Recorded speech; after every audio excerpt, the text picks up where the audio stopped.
Close eye on that Park County fire. Really, we're going to be dealing with 50, 60 mile per hour gusts by as early as 9 a.m. Winds will begin to move towards the region. We do have an air quality alert issued for Park County, Teller County, El Paso, and Elbert County. Now, this expires at 8 a.m. It's on the Colorado State Department of Health whether this will get issued or not, but we will keep a very close eye on that. You are smelling smoke right now, especially in the Springs. It just depends what happens as these winds continue to ramp up for today. We're cooler. Back to today's weather. 52 is the anticipated high in the Springs, 58 in Pueblo, 54 Canyon City. There will once again be some dust particles blowing in the atmosphere, especially out towards the plains, rural areas. We had a blowing dust warning issued yesterday. Very limited visibility.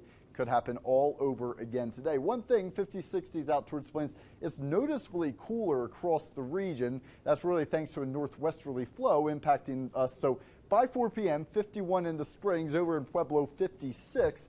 But it won't be pleasant outside. These wind gusts will be ripping by that point. So low pressure was in Salt Lake City last night. Today it's up to our north and east. So with that northwesterly flow brings in cooler air, but we still get very gusty today. Futurecast by 3 p.m. we stay dry for a majority of the region, perhaps a sprinkle or two.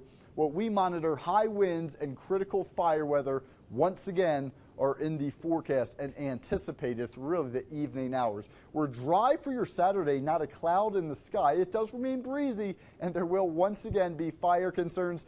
We do it all over again by Sunday. We're dry, it will be breezy, and once again, fire concerns. So we keep a close eye on this weekend. It is looking like extreme fire dangers, but more comfortable conditions. By 10 a.m. today, 40, 50 mile per hour gusts across the entire region will be anticipated. Watch when we put Futurecast ahead by about 2 p.m. A quarter from Canyon City, Pueblo, south and east towards the plains, we see 50, 60 mile per hour gust potential. This does manage to stay south of the El Paso County and the Springs, but very gusty winds continue out towards the plains. 7 to 8 o'clock, winds taper off. We get towards your day tomorrow. It's gusty, but winds should stay well below high wind criteria. We're dealing with 20, 30 mile per hour gusts. Stage is set for today. We just wait till 9 a.m. until 7 p.m. High winds, Pueblo, south and east out towards the plains. That's where our greatest potential, highest confidence for wind gusts upwards of 60 miles per hour. Red flag warnings all the way from Denver to Walsenburg, all of southern I-25 and out towards the plains, 11 a.m. to 7 p.m. So again, we just need to wait a few hours till this weather ramps up.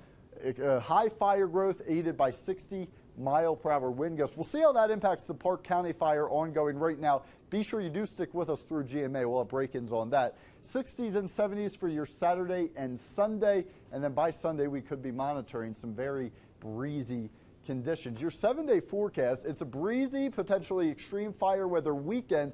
Monday looks to be, once again, fire weather. By Tuesday, a big pattern change moves our way. Our next system looks to approach the region. So we do significantly cool off. At this point, it's quite a few days out. Looks to be too far to the north, but we all know how Colorado weather likes to behave, so something we will keep a close eye on. Again, we'll need a southern trend from this system to get any rain or snow. So at this point, I can confidently tell you guys, by Tuesday and Wednesday, the middle of that week, temperatures will drop significantly. Hopefully, we get done with this fire weather, and, well, I think winds remain gusty, but there's hope.